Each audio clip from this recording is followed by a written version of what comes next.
And welcome back to the Rockville campus of Montgomery College in Rockville, Maryland. Michael Brown alongside my partner, Sean Coburn.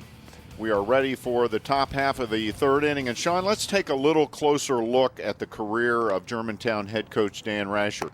He's just in his third season with the Griffins, but he's had quite a career already. Yeah, it proves one of the things that I think a lot. A good coach is a good coach is a good coach. And he had a lot of success at Bolus High School.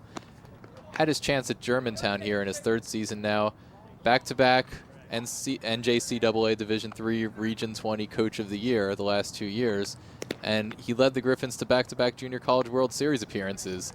Not too bad in 3 years of work. No, that's a great job. And I'll tell you, he is very happy at Germantown.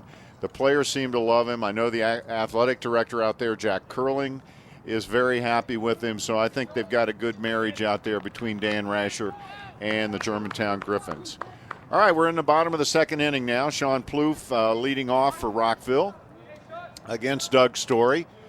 Sean Plouffe, a sophomore catcher, and is really hitting well for the Knights this year, hitting well over 330.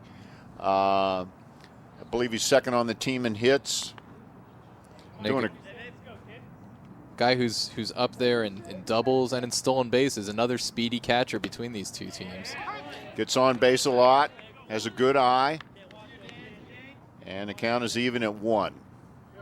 Was a backup guy last year and has really grown into the starting catcher for Rockville this year. He's out of Broad Run High School in Virginia.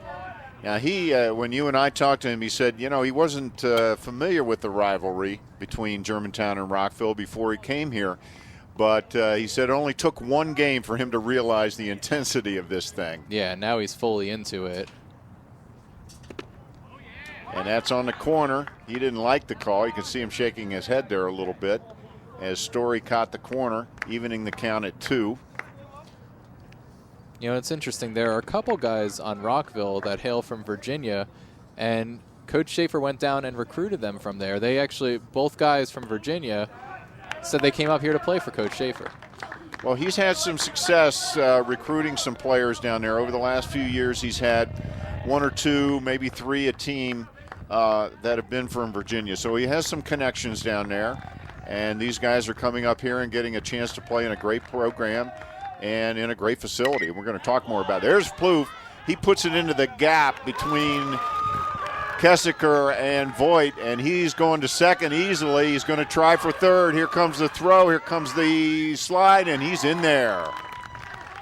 Slides head first into third for a triple for Sean Plouffe, leadoff triple. And that is a good piece of base running by Sean Plouffe. He was going full speed all the way around.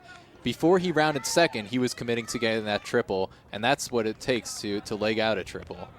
And once again, as you can see, how much room there is in that outfield, and he put it right where there is no one. Yeah, Kenny Voigt didn't quite take the angle to it. I don't think he expected the ball to take off on him as much as it